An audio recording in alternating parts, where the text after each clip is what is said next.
Apa kabar, saudara-saudara? Seperti biasa, hari ini saya memberikan pemantik diskusi mengisi liburan ya. Pembelajaran asinkronus kita hari ini membahas antropologi hukum dalam perkembangan hukum nasional ya.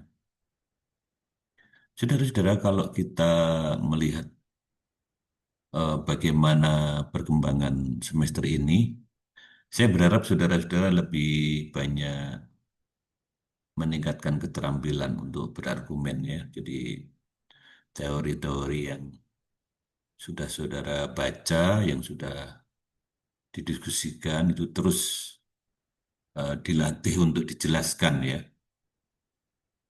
Ya, yang basic-basic nggak apa-apa saudara latih ya. Seperti manfaat antropologi hukum ya. Bagaimana secara antropologis dibutuhkan ya kebutuhan-kebutuhan kita dalam rangka pembentukan dan reformasi hukum nasional. Saya ingat saudara-saudara juga nanti perlu mengkaji ya keputusan Mahkamah Konstitusi misalkan terkait dengan eh, hak masyarakat yang terkait dengan eh, bagaimana selama ini hutan itu diberdayakan ya. Itu nanti secara lebih spesifik saudara bisa perhatikan itu eh, amar dari putusan Mahkamah Konstitusi. Kemudian juga argumen-argumen yang perlu saudara latih itu berlandaskan analisis atas kasus-kasus yang relevan ya. Kalau dalam mata kuliah ini tentu saja dengan pendekatan antropologi hukum ya. Hari ini pokok materi yang mungkin perlu menjadi concern saudara-saudara tentu saja yang pertama yang basic ya, yang di awal sudah kita diskusikan perbedaan antara sosiologi dan antropologi hukum. Kalau antropologi hukum itu fokusnya lebih ke eh, kebudayaan dalam konteks praktik kultural masyarakat ya, terutama dalam komunitas tradisional atau masyarakat adat ya. Jadi sebagai cabang dari antropologi budaya yang mana di situ dipelajari bagaimana satu kelompok masyarakat itu memahami, mengembangkan, menjalankan hukum adat ya. Sehingga di sini fokusnya bukan pada normanya ya, tetapi pada nilai, pada simbol. Kalau di hukum adat itu nanti ada ritus, pranata ya, terus bagaimana mereka menyelesaikan persoalan-persoalan yang terjadi ya, eh, dengan kearifan lokal yang mereka miliki. Jadi hukum dipahami sebagai bagian dari sistem kebudayaan yang bersifat embedded ya dalam struktur sosial dan tradisi komunitasnya.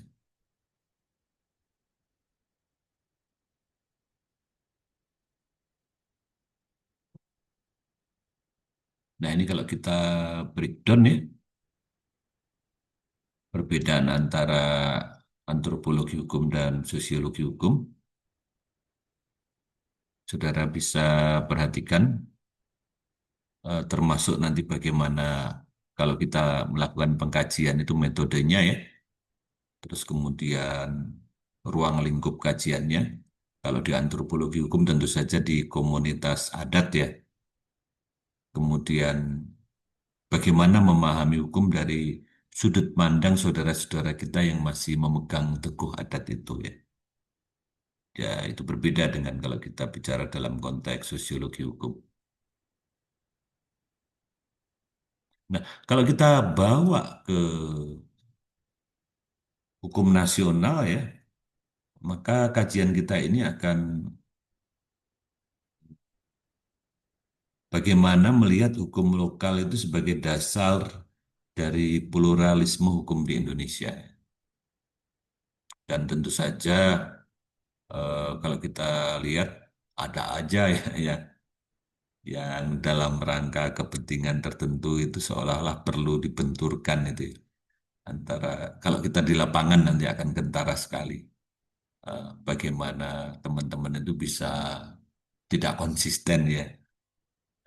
Kapan mereka ada di pihak sana, kapan mereka ada di pihak sini gitu. Kadang-kadang ya itulah kita perlu belajar sehingga nanti di lapangan itu kita tetap profesional sebagai penegak hukum dimanapun kita ditugaskan ya. Tapi ya kalau tidak konsisten itu nanti resikonya kepada track record ya, integritas dan kredibilitas kita sebagai bagian dari penegak hukum. Terus kemudian juga perlu ya memberikan dasar filosofis ya dan praktis untuk pengakuan hukum adat ya. Seperti yang kalau kita lihat pasal 1 ayat angka huruf nomor 6 ya, Undang-Undang Kehutanan. Nah, itu nanti saudara lihat latar belakangnya, terus di amarnya seperti apa, yang intinya adalah hutan negara dan hutan adat itu nanti yang perlu saudara kaji lebih dalam ya. Terus kemudian perlu juga kita diskusikan nanti ya, pada saat kita ketemu di kelas, pengakuan penuh terhadap kedaulatan masyarakat hukum adat atas wilayah hutan adat mereka ya. Nah, kemudian eh, bahwa negara juga tidak bisa sewenang-wenang ya pada saat menganggap itu sebagai bagian dari NKRI gitu ya. Apakah itu nanti representasinya oleh badan usaha milik negara atau pejabat-pejabat baik di pusat maupun di daerah ya. Sehingga nanti ada harmonisasi ya antara perda ya, kemudian keputusan-keputusan yang dibuat dari Jakarta ya, baik di level menteri maupun peraturan pemerintah ataupun bahkan kesepakatan pemerintah dengan DPR berupa undang-undang. Yang tentunya nanti istilah eksploitasi hutan itu ya, yang perlu juga. Kalau Kang Deddy Mulyadi di Jawa Barat itu sering menggunakan istilah rasa rumangsa, ya. Sering saya ulang-ulang di kelas. Jadi apakah kita memang benar-benar dalam rangka kesejahteraan dan kebutuhan masyarakat atau sampai pada tahap eksploitasi? Jadi itu saya kira ya yang hari ini mudah-mudahan saudara walaupun berlibur tapi tetap ingat ya tugas-tugas sebagai mahasiswa. Terima kasih, selamat berlibur dan bagi teman-teman yang merayakan, selamat merayakan kenaikan Isa Al-Masih. Jaga kesehatan ya, selamat belajar.